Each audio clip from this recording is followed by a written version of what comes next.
Gini deh, kapan sih terakhir lu kalau misalnya nggak main golf, lu jalan kaki 5 jam? Iya benar. Apa yang kita lihat di lapangan golf, ya emang orangnya kayak gitu. Selamat datang di podcast Golf Yuk. Di sini kita akan berbagi banyak kisah tentang golf, cerita dan rahasia. Podcast Golf Yuk. Selamat datang di podcast Golf Yuk. Di sini kita akan bahas banyak tentang golf, cerita dan rahasia. Jadi sebenarnya gue suka banget nonton podcast dan akhirnya terima kasih banyak untuk Terapedik karena sudah mewujudkan cita-cita gue untuk bikin podcast sendiri di channel Main Golf Yuk dengan narasumber pertama yang menurut gue orang ini banyak banget cerita. Tanta Ginting. Hai. Oke, cerita apa ya? Banyak cerita, banyak rahasia, banyak yang bisa kita usut, telusuri lebih dalam, jauh sekali pokoknya. Kikis semuanya, semua layer biar kelihatan. Sehat Bang? Sehat. Tumben gak golf pagi-pagi ini? Kan gini. Ceritain Tasnya sih ada di mobil ya. Jadi nunggu aja nih hujan apa enggak nih. Betul. Kelar ini nggak hujan sih, saya lanjut. Sikat. Walaupun ini kita syutingnya di tanggal merah, mahal tetap sikat? Jadi kita cari nyari, ini kan hari kejepit ya. Betul. Ternyata ada yang enggak. Oh, masih pakai tarif weekday Tarif ada? weekdays ada. Oke. Dapat dan udah ngebuk. Udah? tadinya full. Adalah orang dalam. Rahasia-rahasianya enaknya itu kalau salah satu rahasia ya. Enaknya kalau jadi ordal, menjadi celebrity entertainer tuh ya, itu privilege dong. Ya privilege ya, dan saya bersyukur untuk itu karena kan nggak gampang juga untuk bisa ngedapetin privilege itu gitu. Orang lihatnya kayak wah enak, cuman kan proses kita untuk bisa dapat privilege itu kan it's a long perjalanan yang panjang dan kerja yang keras juga. Itu yang mau kita kupas hari ini. Boleh. Bang Tanta, orang tahu Tanta Ginting sebagai seorang aktor. Ya.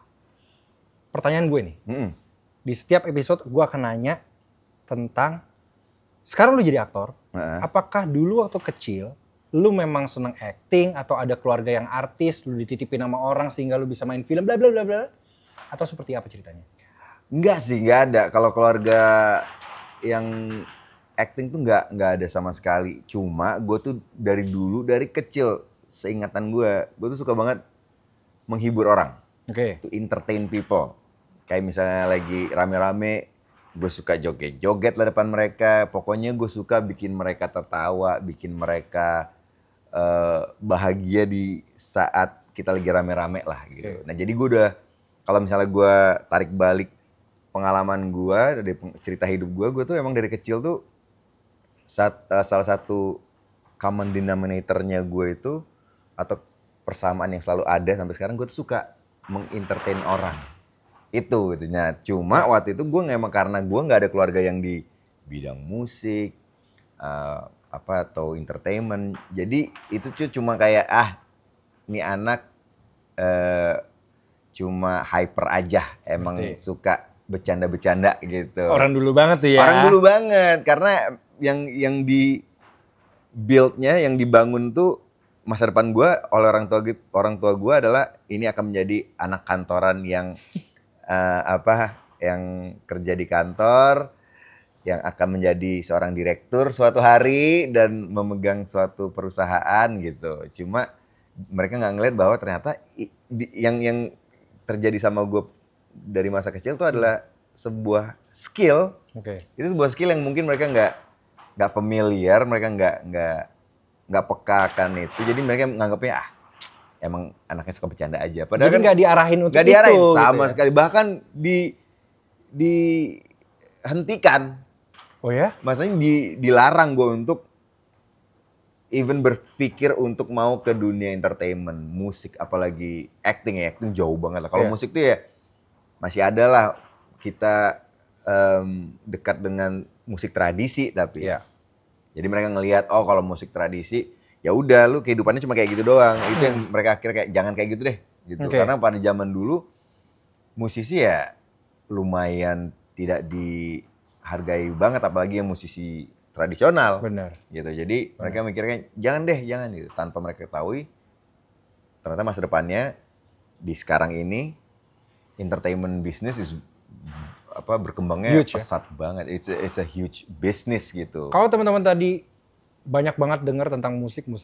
Nah, gue sih kalau off camnya gue udah sering dengar cerita bahwa Tanta Ginting tuh sebenarnya pengen masuk industrinya ke entertainment tuh awalnya sebagai musisi. Itu bener apa enggak? Bener banget. Emang dari kecil gue itu karena kita orang Sumatera biasanya keluarga yang lebih sukses itu akan dititipi saudara-saudara dari kampung anak-anaknya untuk sekolah di kota yang lebih besar biasanya gitu. Nah, banyak banget sepupu-sepupu yang dikirim dari Medan waktu itu ke bokap gua untuk bokap menatar mereka lah gitu. Nah, mereka tuh yang biasanya bawa gitar.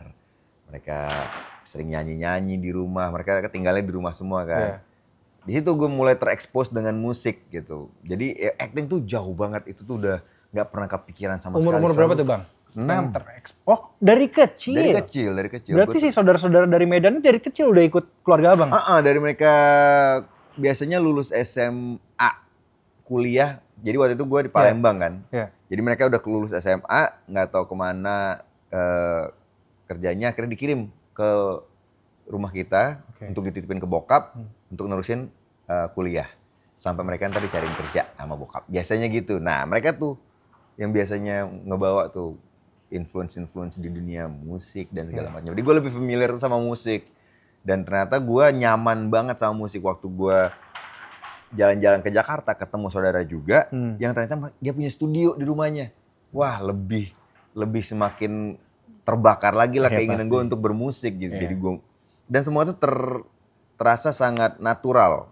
Itu yang terkadang kita nggak kurang peka tuh. Kita nggak tahu kalau misalnya kita lagi melakukan sesuatu dan ternyata secara naturally itu gampang untuk kita belajarnya, kuasai itu tuh that's a huge hint. Itu tanda yang besar sekali untuk kayak mungkin ya lu bisa memulai karir di situ. Betul. Karena kalau misalnya lu memulai sesuatu yang lu suka atau naturally gampang buat lu pelajari, sesusah apapun tantangannya lu pasti akan tetap menikmati. Berarti kalau yang kita ngomongin musik nih, sebelum masuk ke yang main film itu, seberapa seriusnya Tanta Ginting itu menekuni musik sampai akhirnya kepikiran untuk masuk industri? Karena everything is naturally, jadi gue kayaknya nggak terlalu serius karena gue pikir oh ya udah, gue bisa aja gitu ya. Gue bisa aja gitu. Karena alat apa sih Bang? Awal pertama kali itu gitar, dan abis itu gue terekspos sama drum. Pas gue main drum, bisa juga. Dan itu gue umur 8 tahun, gue udah kayak bisa ngikutin beat. Mau beat gimana? Gue bisa ikutin. Jadi udah kegambar di otak gue bahwa oh harusnya seperti ini. Jadi gampang lah gitu. Nah itu yang bikin gue akhirnya pengen musik. Cuma ya gitu, orang tua gue nggak memperbolehkan itu. Gitu. Karena ya menurut mereka ya ini cuma hobi. Gue pengen nanya ya. Karena kan kita usia juga lumayan agak jauh nih. Kalau misalkan orang tua nggak ngebolehin tuh, inget nggak lo kata-katanya apa atau keterang-terangan kayak Tante gak boleh main musik lagi atau kayak gimana sih? Apa nggak terang-terangan tapi yang paling melekat di otak gue masa depannya nggak jelas, udah itu. Tapi itu keucap. Ngapain ini? Nggak jelas itu masa depannya kalau musik. Berarti beneran ada yang ngalamin itu ya? Gue pikir itu cuma kayak istilah doang gitu loh. Sama selalu mereka ngomongin ke band-band yang masa lalu lah, karena dulu band tuh kayak misalnya Kus Plus deh. Kus Plus tuh besarnya itu kayak mega bintang di Indonesia pada zamannya.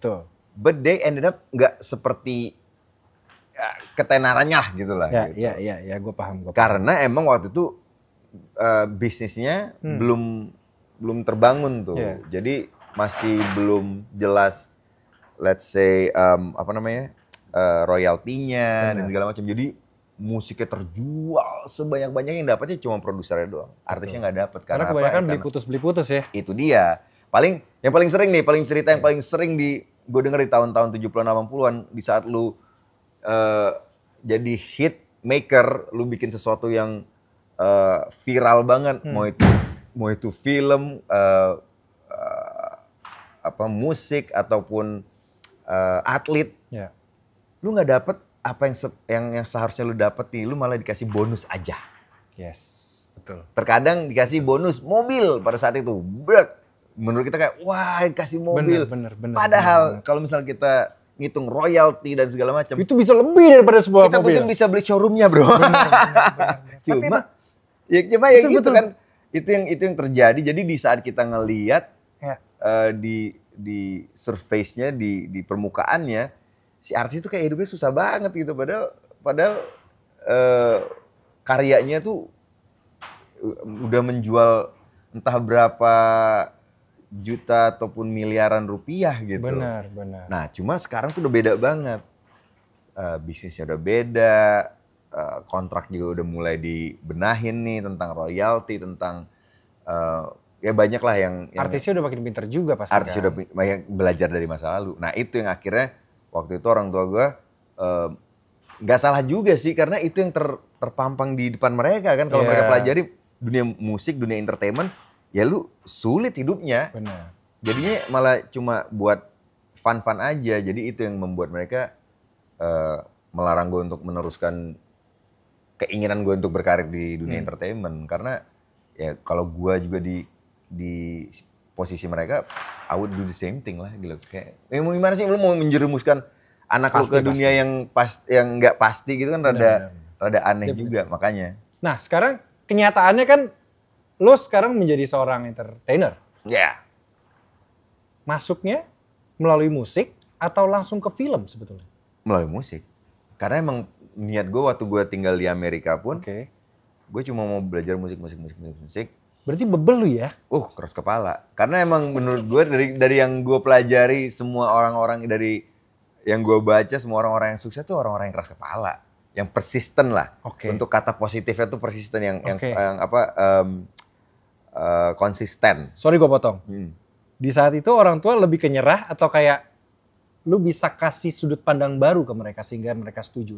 Untuk di awal gue nggak bisa ngasih sudut pandang baru karena gue juga belum memulai apa-apa. Karena gue juga waktu itu nggak tahu juga mau ngapain. Itu yang bikin mereka makin menolak lah ide gue untuk masuk ke dunia entertainment. Cuma ya untungnya nyokap waktu itu menengahi lah gitu. Karena bokap bener-bener menolak, gue bener-bener pengen banget. Nyokap di tengah-tengah mendamaikan kita kayak, yaudah coba aja dulu. Kuliah di bidang seni? Itu dia, kuliah gue di bidang electrical engineering. Saya tukang insinyur bro. Dan lulus? Nggak cuma lulus, gue udah kerja 4 tahun sebagai engineer. Tapi tetap pengen ngejalanin passion. Karena di saat gue menjalani 4 tahun ini, yang gue nikmati itu cuma duitnya doang. Duitnya sih gajinya gede banget. Tetapi setiap kali gue pulang dari kantor, perasaan hidup gue tuh kayak nggak solid aja gitu. Kayak ada pincangin nih, kayak ada cacatnya nih hidup gue. Jadi kalau kalian penasaran kenapa Tanta bisa main golf tiap hari, itu karena 4 tahun itu. Enggak sih, gue sebenarnya kalau main golf sih udah lama ya. Kapan mulai main golf? Mulai main golf itu tahun 97. Tahun 96, 97. Lama bang? Udah lama banget loh itu? Udah lama banget. Di mana tuh? Di Amerika. Jadi waktu itu gue di Amerika dari SMP kelas 3 kan. Dan bisa dibilang lu gede di sana dong? Gede dulu di sana. Gue kecil di Indonesia, gede di Amerika, tuanya di Indonesia. Balik lagi. 97 lu mulai memperkenalkan diri golf, mulai berkenalan sama lu melalui sebenarnya postur tubuh pendek gue ini. Karena gue sebenarnya waktu di Indonesia, waktu di Jakarta terakhir itu gue demennya basket. Gue anak basket banget lah. Pokoknya tahun-tahun 92, 93 itu kan basket tuh lagi hype-nya di Indonesia. Tuh ya? Indonesia Muda, terus ada Pelita Jaya. Nah, gue ikutan Indonesia Muda waktu itu untuk yang cilik-ciliknya. Sempet. Segitunya gue ada kartu ini ya, kartu anggotanya lagi sampai sekarang. Gue di mana? Tapi gue lupa lagi naruh di mana. Nah, itu gue waktu pindah akhirnya ke Amerika tahun 94. Ya badan gue pendek ini nggak pernah diajak main aja sama bule-bule dan orang-orang. Setelannya nggak basket aja gitu ya? Nggak basket aja, orang-orang bule di sana tuh kayak setiap kali gue nungguin dipilih gitu nggak ada yang milih gitu. Akhirnya gue melipir dengan geng-geng Asia lainnya yang terasingkan di lapangan tenis. Jadi awalnya tuh gue dari tenis, kita suka nongkrong di lapangan tenis, ada yang main ngajak, yuk kita main tenis. Akhirnya gue ikutan ekstrakurikuler tenis di tahun 96 tuh. Nah pada akhirnya gue belajar ternyata ada 2 ekstrakurikuler di sekolah Amerika. Jadi ada namanya summer sport sama winter sport. Nah biasanya tuh orang-orang itu pasang-pasangan. Kalau misalnya summer sportnya basket, biasanya winter sportnya mereka ke football, American football. Yang baseball, winter sportnya tuh pasangannya soccer, sepak Ini bola. umumnya nih ya? Umumnya. Tapi sebenarnya bebas? Bebas, lu bisa kemana-mana. Ada juga yang pindah-pindah gitu. Nah, pada umumnya yang di tenis, winter sportnya itu ke golf. Atau kebalik ya? Kebalik. Summernya tuh golf, winternya tenis. Nah, waktu gue kelar tenis, terus ditanya, lu mau ngambil yang winter sport nggak? Summer sport nggak? Ada apa aja? Pilihannya ada basket, nggak mungkin. Terus ada baseball, gue nggak ngerti. Betul. Berenang, apalagi capek ya, malas gue. Polo lagi waktu itu, polo kayak ngapung-ngapung mulu ya kerjanya, lempar-lempar, enggak deh. Kaki di bawah gini terus. Itu mereka bilang, nah kalau tenis biasanya orang joinnya ke golf. Waduh, golf ya? Ya deh coba deh gitu. Akhirnya gue ikutan ekstrakurikuler golf. Berarti ini di-provide sama sekolah? Di-provide sama sekolah. Lo nggak perlu punya stick, nggak perlu punya apa gitu? Kalau stick enggak, mereka ada. Tapi kalau misalnya prefer punya sendiri ya boleh gitu. Tapi kita ada iuran lah. Ada iuran untuk kayak bayar jersinya, bayar... Bola driving? Enggak, itu udah sama mereka termasuk semua. Jadi ya di-provide lah. Karena ini sekolah negeri, jadi sekolah negeri ada di-provide semuanya. Itu kan momen perkenalan sama golf. Tapi kan selalu ada momen jatuh cinta sama golf. Dari awal pas gue main tuh gue udah jatuh cinta. Nah ini jawaban yang sampai sekarang orang kalau nanya sama gue, jawabannya sebenarnya itu. Tapi mungkin buat sebagian orang itu klise banget loh bang. Iya sih bener. Bisa define nggak? Gue jujur sampai sekarang tuh bokap gue aja nanya. Kemarin kita habis nonton turnamen bareng nih. Bokap gue nanya, tiba-tiba setelah gue 24 tahun main golf. Apa sih yang bikin kamu tiba-tiba segitu sukanya sama golf? Gue gak bisa jawab bang. Oh iya? Kalau ditanya itu apa jawabannya? Kayak gimana ya, it reflects life aja sih menurut gue ya. Yang bikin gue akhirnya kayak mikir, ini kok masalahnya lu gak pernah selesai. Yang bikin gue tuh kan orangnya suka banget tantangan. Itu dari awal tuh emang gue suka banget challenges. Di saat gue main game aja gitu. Kalau udah kelar gue nggak mungkin main lagi gitu. Karena ya udah gue udah selesai. Golf tuh nggak ada kelarnya bro. Itu yang bikin gue akhirnya mencoba lagi, keep on trying. Even sampai sekarang pun swing tuh gue masih bisa berubah gitu. Kayak gue ngelihat kemarin foto gue di tahun berapa? 5 tahun atau 6 tahun lalu gue lagi main di Medan tuh.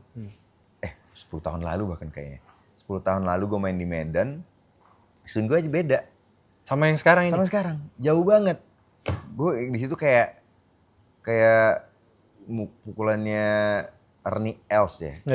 Ya gitu yang The Big Easy. Begitu makanya. Oke, beda. Enggak, kayak siapa yang ngerokok? John Daly. Ininya sampai ini banget lah. Nah, pokoknya di saat yang pas gue awal-awal mulai itu pas udah kena si sweet spotnya itu gue ngerasa sesuatu yang kayak wow. Super nyandu ya? Gila itu enak banget, itu kayak adiktif banget. Kayak endorfin lu gitu. Every time, dan itu adiktif banget buat gue ya. That feeling untuk mendapatkan pukulan yang lu mau.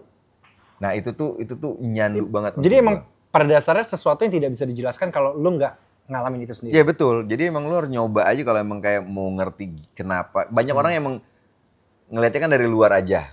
Gue nggak ngerti apa sih serunya mukul-mukulnya, emang nggak bisa. Ini sesuatu yang lu harus experience it yourself. Dan menurut gue setiap orang punya experience-nya masing-masing. Mereka punya titik candunya yang berbeda-beda gitu. Satu hal yang gue nggak bisa relate sama apa yang lu experience dan gue adalah bisa ada orang pagi sampai siang main golf, kelar jam 1 jam 2, sorenya pedal, malamnya main tenis lagi. Itu sebetulnya dengan lu sebagai seorang entertainer ya, si olahraga tersebut adalah passion atau memang udah jadi kerjaan sebetulnya? Itu lebih menunjukkan bahwa entertainer tuh nggak banyak kerjaannya. Maaf, aktor itu banyakkan nganggurnya. Ini gue bingung nih mau mulai dari mana ya. Tapi karena kita dari tadi lagi ngomongin olahraga. Menurut lo apa hal yang paling penting buat lo jaga ketika lo sibuk sebagai aktor, tapi lo masih menyempatkan diri untuk sangat aktif berolahraga? Karena lo hitungannya bukan aktif doang. super aktif, betul? Hyperaktif. Apa yang paling mesti dijaga? Kalau gue misalnya contoh jawabannya ya, gue tidur. Yes. Apakah itu juga jawaban lu? Yes, itu juga jawaban gue. Istirahat itu sangat penting, walaupun gue bisa dibilang banyak banget kegiatan, tapi minimal 5-6 jam tuh harus. Tapi kalau bisa ya 8 gitu. Tapi karena kebanyakan banget gue, apalagi akhir-akhir ini ngedengerin orang, gila gue cuma tidur 2 jam, gila gue cuma tidur 3 jam. Ya katanya kan kalau artis begitu. Iya, cuma kan sekarang untungnya gue bersyukur banget gue masuk ke industri di mana waktu gue awal-awal di tahun 2013 tuh, itu tuh lagi pergejolakan dan perubahan dari cara syuting lama sama yang baru. Beneran ada berarti ya? Ada. Jadi sekarang tuh lagi diubah banget. Oke. Undang-undangnya juga lagi kita coba push, di mana kerja tuh nggak boleh lebih dari 16 jam. Oke. Maksudnya total segala macam, dan nggak boleh pulang pagi. Pokoknya harus ada minimal 6 jam jeda untuk para cast and crew istirahat. Ada yang jebol-jebol masih, cuman ini masih udah banyak banget pergerakan-pergerakan untuk mendapatkan itu gitu, supaya istirahat penting. Karena bukan cuma adil buat para pemainnya, tapi terutama untuk para krunya yang capek banget kan. Dan mereka kan, kalau kita kan nggak semuanya, kita nggak selalu syuting. Oke. Ada beberapa scene yang kita nggak ada. Bener banget. Mereka kan nggak. Betul. Mereka kerja terus, justru lebih nggak adilnya untuk mereka gitu, bukan untuk kitanya sebagai aktor. Karena aktor tuh nggak mungkin full kerja 10 jam, itu nggak mungkin. Mereka full, bahkan lebih. Bener. Karena mereka harus beres-beres dulu. Nyiapin dari awal. Persiapan dulu, abis kelar, beres-beres. Mereka persiapan, aktor nggak ada. Bener. Syuting kelar, aktor udah pulang. Mereka tetap harus beres-beres gitu. Nah itu yang mereka, yang sebenarnya kita lagi perjuangkan justru untuk mereka gitu. Berarti kalau misalkan pertama kali masuk industri film itu adalah di film apa, di tahun berapa? Kalau misalnya secara syuting pertama kali itu gue syuting tuh The Raid 2. Tapi di situ gue masih belum bisa dibilang aktor. Gue waktu itu stunt fighter. Jadi gue sebenarnya memulai karir sebagai stuntman. Sorry nih, gue berandai-andai aja. Kalau lu sebagai stunt fighter, ya, berarti lu bisa main film lebih karena bisa fight-nya dulu dong? Iya. Berarti karena olahraganya lagi nih? Betul. Terus sampai, lu inget gak kayak pertama kali, lu kan bisa bela diri, ikut main film tuh siapa yang nawarin, siapa yang jajakin? Twitter. Jadi di Twitter ada open casting untuk jadi extras dan fighter stunt di film The Raid 2. The Raid pertama kan sukses banget. Abis. Jadi pas ngeliat The Raid 2, pengen banget dong, ini film Hollywood nih gitu. Jadi gue gue nekat aja. Gue sebenarnya nggak punya background stunt, tapi gue pecinta bela diri.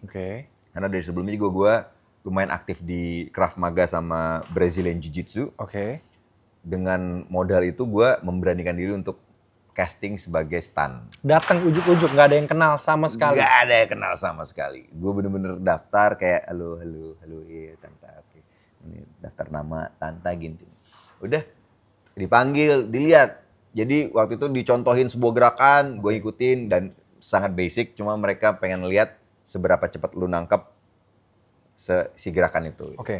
Akhirnya gue dapat kepilih dari antara yang dipilih 100 orang lah. Gitu. Untuk adegan berantem di penjara, berantem di lumpur di film The Raid 2. Jadi kalau kalian nonton The Raid 2 sekarang, kalian akan melihat muka saya. Yang diterima 100 orang. Di antara 100 orang tuh banyak banget. Banyak. Tapi yang sampai akhirnya nyantol dan beneran jadi aktor sekarang mungkin gak semuanya dong, pasti dong. Gimana abis dari situ tuh lanjutannya sampai akhirnya lu nyemplung di industri tuh? Dari yang gue kenal tuh malah kayak dari yang gue tahu tuh kayak cuma gue deh. Nah itu dia. Dari itu yang pengen gue. Orang itu. Itu yang gue penasaran. Iya. Apakah lalu menjilat produser? Saya sedia ditiduri. Enggak. Jangan mentang-mentang lagi di atas ranjang jadi ke arah sana dong. Enggak. Waktu itu karena gue bersyukur banget. Bentar. Gue bersyukur banget karena gue memulai karir gue di teater musikal. Di teater musikal itu gue dapat banyak banget pelajaran lah. Karena kita waktu itu persiapannya tuh 6 bulan. Itu kita selama 6 bulan itu kita belajar. 6 bulan Bang persiapan? 6 bulan. Teater itu sulit sekali karena kalau misalnya teater musikal, ntar nonton ya, gue ada teater musikal, gue nggak main karena ini sulit banget.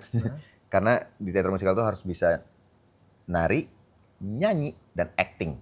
Dan semuanya harus di atas rata-rata. Nggak boleh cuma bisa nyanyi aja, tapi jago acting, nggak boleh. Harus bisa nyanyi, harus bisa acting, harus bisa nari. Berarti itu live semua? Dan semua live itu sulitnya di situ karena musiknya juga live. Jadi kalau lu salah, lu nggak bisa, sok ulang, nggak bisa. Lu harus bener-bener ngikutin aja gitu. Karena musik selalu berjalan. Karena semuanya sudah ada tempo, udah ada apa namanya? Udah ada pakemnya. Oke. Gitu. Nah, di situ gue belajar acting. Gue masuknya di situ dari musik, of course, karena ada musiknya, musikal. Nah, tapi waktu gue melakukan itu, gue jatuh cinta sama actingnya. Di situ pertama kali gue, wah apaan nih acting? Sesuatu yang sulit juga, seperti waktu gue diintroduce ke golf. Sesuatu yang nggak ada monoton-monotonnya sama sekali deh. Semuanya selalu berbeda. Acting berbeda banget. Ketemu sama yang ini, interaksinya berbeda. Ketemu sama sutradara ini, beda lagi cara ini. Jadi selalu menjadi orang lain. Itu yang kayaknya itu yang buat gue akhirnya, yang gue lihat dari gue tuh suka challenge sama gue tuh orang yang bosenan. Jadi gue suka sesuatu yang selalu berbeda. Kayaknya. Sama kayak golf dong sebenarnya. Itu dia. Tiap pukulan bisa beda-beda rasanya. Main di tempat yang sama 3 hari berturut-turut aja bisa beda. Gak usah ngomongin angin, gak usah swing aja bisa beda di hole yang sama. Pating aja bisa stroke-nya beda di tempat yang sama. Kok hari ini gue nutup, kemarin gue bisa aman aja. Dan ini yang ngomong adalah seseorang yang sudah main golf dari tahun 97 ya guys. Jadi kalau misalkan, ini pasti kan kebanyakan dari yang nonton adalah golfer karena masuk di channel Main Golf You kan. Yes. Ini ada satu hal yang menurut gue menarik untuk kita bahas. Mumpung lu ngomong itu tadi. Dan hubungannya sama golf. Banyak banget pandemic golfer yang notabene baru 2 tahun 3 tahun main golf. Yes. Kayaknya tuh gue ngeliat kok ekspektasi mereka atas skor tuh. Lu udah main dari tahun 97 kan Bang? Betul, kita udah lama main kan? Ya sampai sekarang juga bukan berarti kalau udah main dari 97 pasti main 70-an juga nggak jaminan kan? Ya betul. Nggak jaminan. Apa saran lu buat teman-teman yang kayaknya obses banget sama skor? Kalau menurut gue sih berhenti melihat keluar, mulai melihat ke dalam. Oke. Artinya kayak kalau lu ngelihat di YouTube gini. YouTuber itu kan kerja ya. Jadi terkadang yang ditunjukin yang bagus-bagus aja gitu. Lu jangan bongkar gue di sini dong. Kalau yang ini enggak. Ini enggak. Saya sudah beberapa kali bermain dengan dia. Yang ini apa sih? Istilah apa? Gue bisa apa? Bisa nyedot. Iya, dia bisa nyedot aura-aura orang sekitarnya. Gue nggak tahu kenapa setiap kali gue main sama dia, gue nggak pernah even di 80-an tuh nggak pernah skor. Kecuali kemarin terakhir pernah. Bener. Iya. Jadi Bang Tata tuh selalu bilang kalau main sama gue, entah kenapa di kryptonite-nya gue. Kalau Superman tuh ada kryptonite yang bikin dia lemah. Nah kryptonite gue itu alit, nggak tahu kenapa. Gue main sama pro aman-aman aja. Bang, tapi emang bener Bang youtuber golfer tuh nggak semuanya jago sebetulnya. Ya. Pancingannya oke banget nih. Kita ngebahas rahasia juga kali tak. Ya, kali aja Abang tahu. Gini lah. Sometimes when you trying to kan influencer segala macam, mereka kan intinya kan ingin menjual sesuatu. Bisa lu ingin menjual sesuatu yang kita nggak usah muluk-muluk lah. Pasti kita akan mencoba untuk mempersembahkan sesuatu yang bagus terus. Gitu. Nah jadi kalian cobalah berhenti, jangan terlalu ngelihat kok dia bisa gitu ya, kok si ini jago banget ya, kok ini bisa gitu. Gue sering banget main sama orang kayak mencoba shot shaping lah udah terus hero shot lah. Iya hero shot kayak nggak usah, dorong aja ke situ ke fairway, nggak usah kayak pengen gitu karena ngelihat si Tiger Woods pernah bisa kayak gitu. Tiger Woods kayak gini nih. Simpel aja kayak Angga Malik ya. Angga Malik kan kalau main ringas banget tuh. Ringas banget, dia nggak kelihatan. Bagus skornya. Itu dia. Kalau emang pengen fokus, nggak usah fokus keluar, nggak usah ngeliat orang, fokus ke dalam dulu aja, ngelihat kita tuh kurangnya apa. udah fokus gitu. Gue sesimpel kemarin ngelihat orang kesel banget sama chippingnya. Karena nge-shang terus miss terus jaraknya. Terus gue suatu hari driving sama dia. Ya. Kagak dipegang chipnya. Driver mulu. Ceprok, wah. Terus kalau ada monitor ngeliatin. Wis berapa nih? Kok cuma 200? Iya. Gue biasanya bisa nih 240 nih, gue biasa dulu. Nah nih 220 deh. Ngapain lu fokus ke situ? Kan lu udah tahu di lapangan yang kurang itu chipnya. Ngapain lu mikir yang jauh-jauh udah. Semakin mukul lu jauh, berarti lu semakin deket sama green, berarti makin sering ngechip. Jadi ngapain lu ya kan jadinya. Sebenarnya kan itu runutan ya. Itu dia. Itu kan logis banget gitu loh. Itu makanya nggak usah ngeliat keluar, nggak usah ngeliat orang, nggak usah ngeliat YouTube, ngeliat diri lu sendiri aja lu. Yang kurang apa itu yang diperbaiki. Benar. Nah gue kemarin mengakui waktu itu chip gue rada off.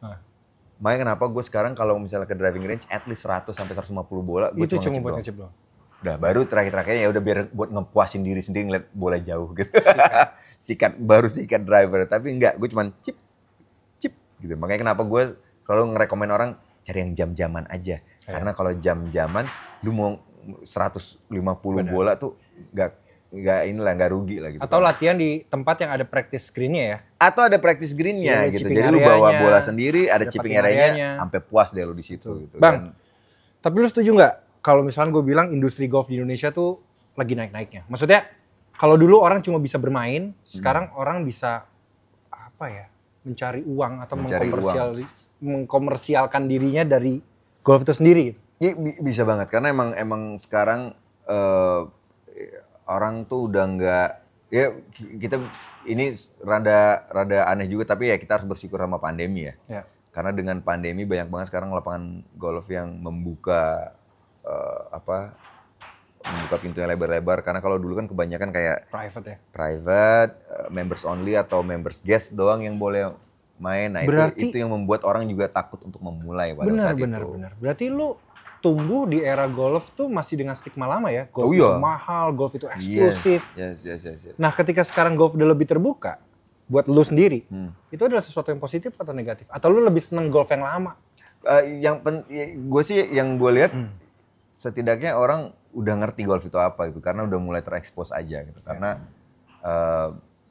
semakin besar peminatnya, ya of course akan, kalau kita ngeliat di sisi bisnis, semakin banyak brand-brand bahkan yang di luar golf seperti mungkin Therapeutic ini berani untuk memasukkan memasukkan produknya ke event golf gitu. Nah semakin banyak yang gitu kan akhirnya semakin besar juga bisnisnya gitu. Jadi it's a good thing banget untuk banyak orang yang ingin mencoba, ingin mulai, yang akhirnya juga bisa menikmati main golf. Karena emang selain ini nggak usah stigma yang terbiasa aja, it's sehat ya, udah pasti sehat. Tapi akhirnya bisa menjadi tempat untuk kita bersosialisasi dan cari duit juga gitu. Sebenarnya nggak ini sih, kalau cari duit sih nggak nyambung ya? Nyambung. Karena gue akan nyambung satu pertanyaan ini. Kalau orang bilang golf itu bagus buat bisnis, menurut Tanta Ginting, yes or no? Bisnis yes. Kalau bisnis sih yes, karena gue nggak bisa dipungkiri, gue banyak banget opportunity yang gue dapat dari bersosialisasi dengan orang-orang di lapangan golf. Dan itu terjadi banget karena memang di golf ini juga stigma lama lah. Di golf kita bisa ngelihat the real identity of someone gitu. Itu benar ya? Itu benar. Gue bisa ngelihat orang nggak sabaran, orang yang males, sesimpel kayak nggak mau temperamen juga kan? Temperamen juga banget. Emosi, mood swingnya segala macam. Nah itu kan bisa ngeliat. Gitu. Lu pengen ngomong itu dari tadi kan, nungguin gue yang ngomong kan? Betul, gue nungguin lu yang ngomong aja gitu. Karena kan itu kan kita bisa ngelihat mereka kalau misalnya lagi ada tantangan gede, gimana mereka cara ini. Jadi kalau misalnya cara take overnya lah. Jadi kalau misalnya kita mau berbisnis sama dia, nah kita bisa ngelihat nih, kayaknya enggak deh nih gitu. Karena emang kebaca banget dan dan kelihatan banget di di luar golf itu mereka seperti apa. Itu ternyata bener. Apa yang kita lihat di lapangan golf, ya emang orangnya kayak gitu. Betul. Berarti kalau tadi Bang Tanta bilang banyak opportunity yang datang dari golf, itu pastinya karena 4,5 sampai 5 jam ngobrol bareng sama si orang tersebut ya. Iya, dan kita bisa bertukar pikiran juga. Sebenarnya kita bukan cari duitnya dari golfnya. Iya. Tapi di saat kita main golf, kita bisa mencari sebuah kesempatan untuk berbisnis, untuk belajar. Itu intens banget tuh untuk ngobrol 3 jam 4 jam gini deh. Kalau lu misalnya ke kafe, gue orangnya nggak bisa ngobrol. Gue anaknya nggak nongkrong. Jadi kalau misalnya gue mau belajar sesuatu sama orang, terus ke kafe kayak kadang-kadang kayak ngapain ya, apalagi ya, mulainya nggak jadi bosan gitu loh. Benar. 30 menit udah udah ya gue cabut dulu ya.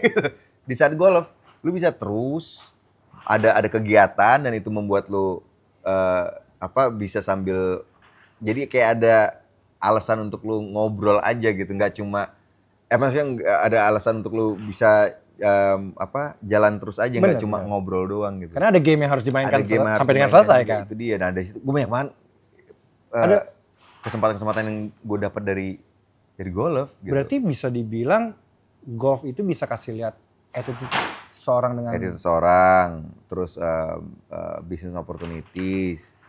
Kalau untuk kita influencer ya kadang-kadang bisa mencoba untuk menarik brand baru supaya semakin besar industrinya dan semakin ya kita bisa cari duit dari si golfnya ini gitu untuk kita influencer dan golfer. Tapi kalau untuk orang-orang yang mungkin bukan influencer, ya kalian bisa menggunakan golf sebagai tempat untuk mencari koneksi. Ya. Dan kalau misalnya kalian bukan di bisnis, golf is a perfect sport untuk menjaga kesehatan. Dan ini true fact, temen gue beberapa bulan yang lalu kena serangan jantung. Wow. Di saat dia ke dokternya bilang, kamu olahraganya apaan? Golf, dok. Terus dokternya nanya, kamu naik kart atau jalan? Jalan terus, dok. Untung kamu jalan terus. Kalau kamu tadi yang nggak olahraga golf dan nggak jalan kaki, mungkin kamu udah lewat duluan. Karena yang bener loh. Jadi dia arteri gedenya tuh copot, ditunjukin X-ray-nya sama gue. Nita, ini copot nih. Kalau jantung gue nggak sekuat itu karena gue olahraga, dan dia olahraga cuma golf doang. Yeah. Kalau gue nggak golf nih, jantung gue nggak bisa sekuat itu untuk keep up sampai gue bisa ke dokter dan akhirnya ditangani.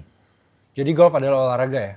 Olahraga, banyak orang ngeliatnya kayak cuma fun-fun karena emang mungkin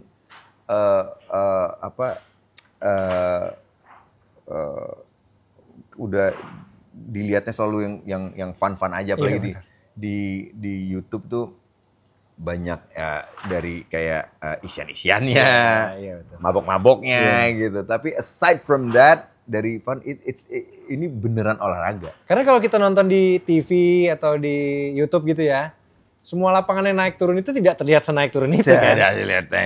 Kelihatannya rata saja. Kelihatannya gampang sekali. Padahal kita bukan lagi jalan kakinya ngos itu. Betul. Lu maksudnya gini deh, kapan sih terakhir lu kalau misalnya nggak main golf, lu jalan kaki 5 jam? Iya benar sih. Apalagi di Jakarta, apalagi di Indonesia. Di Indonesia tuh kita kan kendaraan bermotor tuh banyak sekali. Ya. Jalan 5 jam. Kita tidak punya kebiasaan untuk berjalan kaki ya. Itu dia, kenapa orang di luar tuh, let's say Jepang deh, sehat lah mereka. Betul. Selain makanan, tapi emang mereka jalan. Mereka membiasakan itu di luar negeri juga orang tuh sampai tua-tua banget hidupnya. Benar. Karena mereka selalu jalan gitu. Dan karena memang kotanya bersih, jadi enak jalan. Jakarta atau di Indonesia emang kita kan kota industri, jadi memang kadang untuk mencari tempatnya enak jalan tuh sulit. Nah, tapi kita punya lapangan golf di mana tiap pagi itu jadi paru-parunya tuh ya. Dan mencium bau rumput yang dengan kena embunnya. Dan kita masih ngelihat halimun kabut di pagi hari gitu. Aduh, seger banget. Dan memang secara psikologis warna hijau itu membuat kita lebih tenang. Betul. Gitu. Kalau warna merah sama warna kuning, biru itu membuat kita lapar. Makanya fast food semuanya warnanya merah, kuning, biru. Banyak sekali pelajaran kita dapat hari ini. Bang, gue mau balik lagi ke attitude yang tadi. Yes. Suatu ketika gue main sama Gading Marten. Yes. Dia bilang, Lid, percaya nggak percaya, di industri film, orang dengan attitude baik itu akan dipakai terus. Ya betul. Itu bener apa enggak sih? Banget. Karena industri film itu kecil. Sama lah kayak industri golf ya, kecil. Jadi semuanya tuh kita akan dalam setahun itu kalau kita kerja, misalnya kita mengerjakan 5 project dalam setahun, 3 itu kita bisa jadi main sama cast ataupun kru yang sama. Nah, attitude itu sangat direkam dan kru sangat nge-share pengalaman mereka dengan cast-cast yang mereka baru kerja bareng. Ngomong tuh ya. Karena mereka nanya, kalau main sama ini gimana? Itu tuh sering banget. Oke. Gue nggak dan ini nggak cuma 1 atau 2 kali, sering kali sutradara besar waktu itu ada Angga Dwi Masa Songko yang dari Visinema, ini bahkan siapa Ernest Prakasa pernah nelpon gue, gue udah happy aja ngeliat, wah Ernest dapat kerjaan nih gue nih. Telepon, lu baru kerja sama si ini kan? Buat orang lain ternyata tapi enggak, dia cuma nanya dia orangnya gimana. Dan itu tuh real, it happens gitu. Makanya kenapa being on time, good attitude, menjaga emosi itu penting banget untuk kita sebagai profesional lah gitu. Karena kita tuh sangat dipandang sama orang, nggak cuma fans tapi kru yang kita bekerja sama itu sangat melihat kita. Dan itu yang orang terdekat sama kita sebenarnya mereka ini kan. Itu dia. Bahkan ada seorang aktor yang udah terkenal banget, problem di set. Ada beberapa kru yang udah mendeklarasikan bahwa kalau dia yang main gua nggak mau. Oh iya? Wah ada. Itu gue denger. Gimana? Jadi namanya Pip gitu. Dan itu nggak cuma satu, maksudnya ada beberapa. Iya, pasti. Dan gue mendengar itu di telinga gue sendiri. Aku pokoknya kalau dia yang main aku udah nggak mau lagi. Oke, ini nyambung lagi ya. Kalau misalkan tadi kita bahas golf itu bisa mendidik kita. Sebagai orang yang lebih sehat pasti. Ya. Sebagai pribadi yang lebih baik. Betul. Kira-kira kan kita nggak bisa nyamain kita sama semua orang ya. Kalau ada orang yang dalam tanda petik kurang baik, setelah main golf 2 tahun bisa jadi orang yang lebih baik? Tergantung siapa dia main sama siapa. Iya sih, bener ya. Kan kalau misalnya bener nih, bagus nih. Kalau misalnya dia emang nongkrongnya sama orang yang seperti itu semua, ya udah attitude mereka akan terbang. Karena gini, yang selalu stuck di kepala gue tuh dulu tuh gue tuh pernah ikutan MLM waktu di Amerika. Waktu kelar kuliah. Nih habis syuting ditawarin nih gue nih. Enggak. Dulu. Gue ikutan seminarnya. Ini yang pertama kali keluar dari mulut dia dan stuck di kepala gue sampai sekarang. Dia bilang gini, kasih tahu gue 10 sampai 15 teman-teman terdekat tuh. Gue bisa ngasih tahu masa depan lu seperti apa. Akan menjadi seperti apa. Jadi intinya bahwa orang sekitar itu tuh akan membuat lu seperti apa. Jadi penting banget lu meletakkan diri lu tuh di antara siapa. Kalau lu memang mau jadi aktor, ya nongkrong sama aktor. Benar. Kalau lu mau jadi orang baik, ya nongkrong sama orang baik. Kalau ya itu. Kalau mau jadi golfer yang lebih baik, bermainlah dengan yang lebih jago. Betul. Namun kenyataannya sekarang, Bang, entah kenapa orang tuh menghindari bermain dengan yang lebih baik. Karena memang banyak kita orang timur pada umumnya itu nggak enakan. Jadi terkadang kalau misalnya gue untung banget gue ada di tengah-tengah lah. Gue ada timur gue dapat. Tapi lu pernah besar di sana. Gue pernah besar di barat. Perbedaan terbesar adalah di barat kita dianjurkan untuk bertanya. Kita dianjurkan untuk angkat tangan. Kalau lu nggak tahu angkat tangan, nanya. Kalau misalnya lu nggak bisa samperin tuh orang, lu tanya. Betul. Di sini dulu waktu gue bahkan SMP udah nggak usah banyak nanya, baca buku. Benar. Nggak bisa dong. Kadang-kadang gue nggak ngerti juga tulisan buku ini maksudnya apa.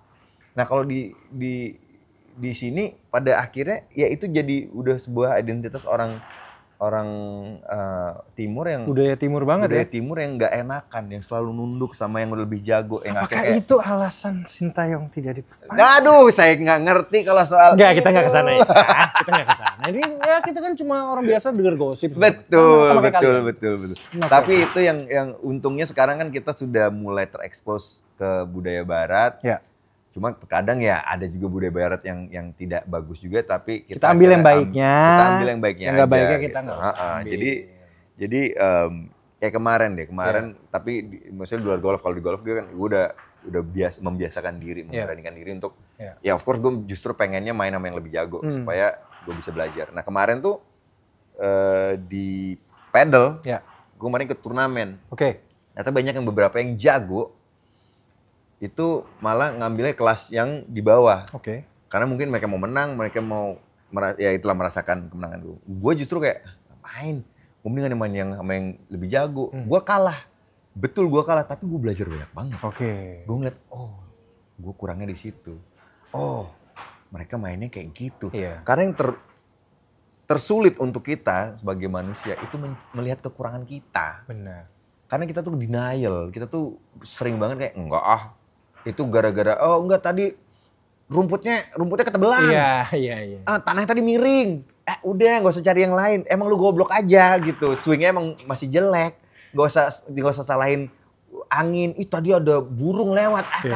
Kagak bisa. Lu sih tadi jalan depan gua. Nggak usah dimarahin orang lain. Marahin diri sendiri. Lu emang masih kurang. Lu belum pernah ngalamin 2 jam 3 jam di lapangan di green untuk pating-pating doang. Jadi nggak usah nyalain yang lain. Betul. Tadi caddy-nya salah bacanya. Masa semut jalan lu salahin? Kan nggak gitu. Kalau salah tuh begini, lip out mungkin mungkin ada yang ini. Enggak, lu salahnya begini, jauh. Ini udah berapa menit by the way? Oh iya. Waduh. 45. Kita udah lama sekali ternyata perbincangan kita ya. Karena emang orang yang cerewet juga nih. Mungkin ini final nih. Mungkin ini pertanyaan pamungkas. Kalau tadi abang bilang, melalui golf kita akan bisa dapat banyak opportunity. Ketemu sama orang yang akhirnya bisa turunannya adalah opportunity untuk dapat kerjaan, dapat ini. Tapi kalau misalkan ada orang yang kalau main golf maunya sama temen-temennya doang, itu kan nggak bakal bisa terjadi, Bang. Betul. Tapi kan dari situ lu dapat kesenangan. Ya which is nggak apa-apa. Menurut gua nggak apa-apa. Tergantung ininya aja lah, tergantung objektifnya aja. Lu sebenarnya objektifnya mau ngapain gitu. Kan nggak semua orang yang mau pengen mencari opportunity. Terkadang mereka butuh sesuatu yang fun tapi sehat gitu. Which is golf is something yang satu-satunya maksudnya salah satu olahraga yang bisa menyehatkan tapi bisa fun juga gitu. Karena banyak olahraga yang lain tuh kan terkadang nggak fun. Jadi kayak banyak orang yang kayak udah memulai sesuatu kayak ya gue di tenis, gue sering banget menerima itu. Tenis orang mulai nggak fun ya gitu karena sulit ya gitu. Pun udah jago, dapatnya lapangannya itu lagi jadi bosen. Nah sedangkan kalau golf itu sesuatu yang lu bisa nongkrong, lu bisa sambil having fun. There are a lot of games yang bisa lu mainkan. Antara orang, lu bisa, ini salah satu olahraga yang lu bisa skillnya jomplang pun lu masih bisa have fun. Bener, karena kita mainin bola kita masing-masing. Itu dia, karena kalau misalnya kita kayak tenis, gue yang udah mainnya puluhan tahun. Gue yang belum pernah sama sekali, itu gak akan enak. Yang enaknya mungkin funnya di lu, tapi lu pasti merasakan gak enak. Aduh gak enak lagi nih gue mainnya salah mulu. Gue akhirnya cuma ngasih bola doang gitu. Tapi gue gak ada challenge-nya. Malah jadinya gak jadi olahraga gitu. Sedangkan kalau di golf yang main 95 dengan yang main 65, kita tetap bisa menikmati. 95 ke situ kali itu. 95. Bang, thank you ya. Habis ini kita akan ngajak Bang Tanta untuk keliling Therapeutic Boutique Store. Di Indonesia Design District ini. Karena mau nyari matras? Gue nyari matras karena yang tadi kita bilang di awal. Seberapa penting kualitas tidur?